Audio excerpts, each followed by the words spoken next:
Buenas tardes. Good evening to everyone. My name is Evelyn Rivera, and I'm so happy to have you all here today.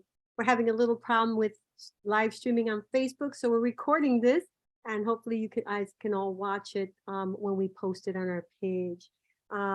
First of all, I want to introduce myself. I am one of the co-founders of Latinos, as well as a team member of the House Civic Latino Engagement Program. And I want to welcome all of you who are going to watch this video today, this very informative video. Today, we are going to be talking about a very important issue called Vote No on issue 1. I don't know if you know, but Latinos are the only growing population in Ohio, and we are being ignored. We're not being paid attention to. Why? Because we're not voting. But even more important than the vote is voting for people who actually care about our needs, who care about our community, and who pass laws and policies that are important and protective of our communities. So today, this conversation, the purpose of which we're going to do many in the future, once we figured out this live stream thing, we are going to do more of these so that the community can get informed and educated, and when they go to cast that ballot, can make a good informed decision. So I'm going to pass it over to Alicia Pagan, who is going to introduce our speaker today. Hi, everyone. I'm Alicia Pagan, and I'm State Director for LULAC, Ohio, and a member of the Ohio Latin Engagement Committee. I'm so glad to be here with you all today, and we are very excited to have with us today Greer Aeschbury. And Greer is with Greer. I'm going to let you say the title of the organization because I always mess it up. But we're so glad to have your expertise with us here today. And so I'm going to turn it over to you, Greer, and I'm going to ask you a question. What is issue 1 all about? ¿Qué es el issue 1 que está por el voto el 8 de agosto? So give us a little introduction about who you are in the organization. And then if you could tell us a little bit about issue 1. What is this about? Yeah, thank you for having me. I am Greer, and I work for All Voting is Local Action. We work in coalition across the state of Ohio on voting access, improving the ability of Ohioans to cast their ballots. So issue 1 at its heart is about the freedom that we all have to make decisions about our lives. We all want that freedom to decide what's best for us. And ballot initiatives are a tool that we have. They let us vote on an issue, decide on an issue when our politicians fail us. But right now in Ohio, special interests have decided that they're afraid of what we, the people, might decide when we vote on ballot initiatives. So they've poured millions of dollars into a campaign that would change the rules of the Ohio Constitution to make it extremely difficult for us to put citizen-initiated issues on the ballot and pass them. So basically, the question before voters is, should we make it harder and almost impossible for citizens like us to change our Constitution and vote on issues that matter to us? Todos queremos la libertad de hacer decisiones sobre nuestras vidas, ¿verdad? Y las iniciativas electorales son una herramienta que tenemos para hacer que los políticos escuchen a las voces del pueblo. Pero ahora en Ohio, intereses especiales tienen miedo de lo que nosotros, el pueblo, decidimos. Entonces han gastado millones de dólares para hacer una campaña de cambiar las reglas de la Constitución de Ohio. Quieren hacerlo mucho más difícil de hacer y pasar una iniciativa electoral. Entonces, la cuestión del issue 1 es si debe hacerlo más difícil para nosotros, los ciudadanos, a cambiar la Constitución o no. Vale. ¿Y cómo puede... un ejemplo, ¿cómo puede impactar esta iniciativa? Nos impacta a todos y no importa qué asunto le importa a usted. Puede ser de la minimum wage o reglas del ambiente cualquier asunto va a ser más difícil de cambiarlo, de abogarlo dentro de la Constitución de Ohio. Entonces, básicamente nos pone barreras muy grandes para cambiar la Constitución sobre los asuntos que nos importan a nosotros. Mm. Así. Y un ejemplo de los cambios en esta iniciativa. De los cambios de la Constitución. Sí. So, nosotros podemos poner cualquier asunto dentro de los ciudadanos para cambiar la Constitución. En el pasado lo han hecho con el minimum wage. ¿Cómo se dice en español el minimum wage? La Pago suelda mínimo, minimal. sueldo mínimo. El sueldo mínimo. Por ejemplo, cuando los políticos no están cambiando el sueldo mínimo para hacer lo que queremos nosotros, podemos poner la cuestión en una iniciativa electoral y votamos los ciudadanos que si queremos cambiarlo o no. Y esto es una herramienta que podemos usar como ciudadanos cuando los políticos no están haciéndolo por leyes y otros métodos. Básicamente es la manera de poner el asunto directamente a los ciudadanos. So why should we vote no on issue 1? Yeah, so this is going to make it more difficult for any issue that you care about to be passed by the citizens of Ohio. Issue 1 wants to raise the threshold for passing a constitutional amendment from 50% plus 1 to 60%. And it adds additional rules to make it harder to even get something on the ballot in the first place. So voting no preserves our power as citizens and allows us to maintain majority rule, which is the kind of fundamental idea of our democracy, that 50% plus 1 are the winner.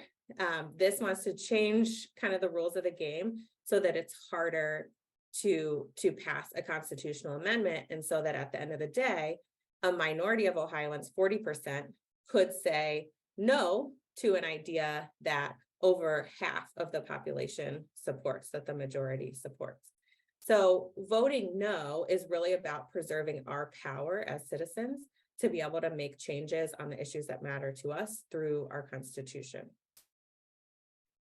Entonces, para nosotros, al fin del día, la iniciativa electoral es cómo usar el poder y preservar el poder del pueblo. Si los políticos no están haciendo lo que queremos, tenemos esta herramienta para decir lo que nos importa a nosotros los ciudadanos, la mayoría. Pero el issue 1 quiere cambiar las reglas para que una minoría de ciudadanos puedan decir que no a una idea que la mayoría apoya. Entonces, votar no significa que queremos preservar el poder que tenemos ahora y que hemos tenido por más de 100 años como ciudadanos del estado de Ohio.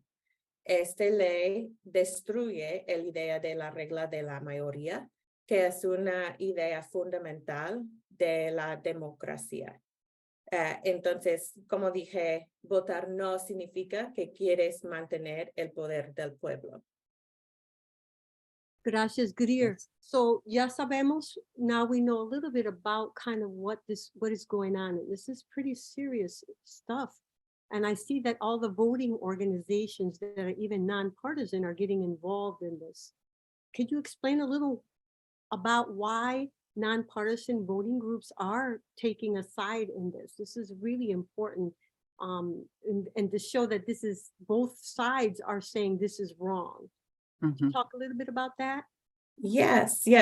So this issue is bigger than any one issue that you might care about. It's bigger than whether it's an issue of the left or the right or the center, because this is about how our democracy works as a whole.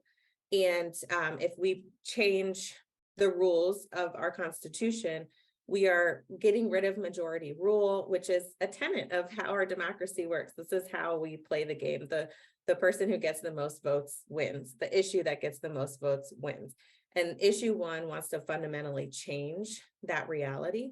And so that's going to impact you no matter what issue is important to you and that you want to work on. So we see a broad coalition. There's well over 200 organizations that are opposing issue one.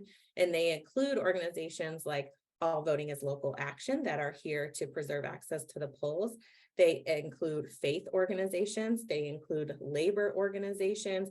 It is really an incredibly diverse coalition that is opposing this. There are also ex-governors, other former lawmakers from both parties that oppose issue one, really showing us that this is bipartisan opposition to issue one as well. Yeah, I think that, I'm sorry, Greer, if I could just add to that. I think that is such a powerful point that you're making there, because this really is the lifeline to the voice of the people. So if we lose the ability to be able to register our thoughts on legislation that is coming at us, then we lose the ability to really be involved in the legislative process as citizens of Ohio. So I really thank you for pointing that out. Exactly. And this is our most direct line to make our voices heard too. This is where we get to vote directly on the issues that matter to us. So lo que Greer está diciendo es que es muy importante que hay más de 200 organizaciones a nivel estatal que están luchando contra esto, que están apoyando vote no. No es solamente un lado, el otro lado, el lado izquierdo, el lado derecho, pero los dos lados están uniéndose porque esto está yendo contra la Constitución y contra lo que es de verdad justo mayoría, una mayoría que es justa. So, muchas gracias, Greer, por estar con nosotros. Tengo otra pregunta. I have another question. So now that we know this, how do we vote? Like, how do we get the vote out? What do you recommend for us to get the Latino and other votes out that are not traditionally voting? Yeah, so it's important to understand how to vote. We're actually voting this year under new voting laws as well. So we want to really emphasize that you pay attention to how you're going to vote. So we have three options. One, you can vote early in person, and that starts on July 11th. You would go to your Board of Elections, and you need a photo ID in order to do that. Your second option is to vote by mail. To do that, you're going to request an absentee ballot, and you should request it now, not delay. And they will start sending those out on July 11th as well. They'll start sending the ballots out. Once you receive your ballot, you should also fill it out and return it ASAP, because if it gets there too late, it will not be counted. So you can return it either by hand in person to your Board of Elections, to their drop box or their office, or you can mail it in from your post office, but beware, it has to get there by 4 days after Election Day. So do not wait to mail it. That's why we emphasize to request your ballot now. And then once you receive it, fill it out immediately and get it back in so that you're not having to worry about whether it's being received in time. And then the third option is the traditional one you're probably familiar with, which is voting in person on Election Day. So for that, you would find your local polling place. We encourage people to check your polling place because some of those are changing this summer as well. VoteOhio.gov is the website where you can find information about all the ways to vote, but especially your polling location. And then you will also need a photo ID to vote in person on Election Day. Entonces, tienes tres opciones para votar. Uno es votar temprano. Comienza el 11 de julio y vas a la Junta Electoral de su condado. Hay que tener una identificación con foto, como una licencia de conducir o pasaporte para votar en persona temprano. También puedes votar por correo. Hay que pedir la papeleta ahora y luego van a mandarlos por correo cuando comienza el early vote, el 11 de julio. Hay que devolver la papeleta pronto a la Junta Electoral. Puedes ir en persona o puedes ponerlo en el correo, pero cuidado con el correo porque tiene que llegar no más tarde que 4 días después del día de las elecciones. Entonces, debes devolverlo tan pronto como lo recibes. Y luego puedes votar en persona el día de la elección, el 8 de agosto. Hay que ir al centro electoral correcto y puedes buscar por sitio de web de la Junta Electoral o del estado en ohiovotes.org para encontrar el centro electoral correcto para usted. Y para personas que no están registrados, ¿cuál es el último día para registrarse? Buena pregunta. El 10 de julio son 4 días de hoy. Entonces, también puedes hacerlo en voteohio.gov y es muy fácil. Puedes hacerlo por internet, pero hay que hacerlo antes de el último día es el 10 de julio. And in the state of Este Ohio, lunes. you can get free IDs as well. The IDs are free, so you can get a free ID, and Vote Riders is a program that helps support, like get transportation and birth certificates and fees for that. So Vote Riders, there is help for that. So if anyone's interested, you can just put it in the chat box or send me a private message to Evelyn Rivera and I can get you that information as well. So I want to thank you so much for all this information. We wanted to keep this short and sweet. And so we wanted to welcome you. We're going to be doing more of these in the future. Vamos a hacer más de estos programas en el futuro. Greer hiciste excelente trabajo en español, pero perfecto. And so, Bravo. bravo, Greer.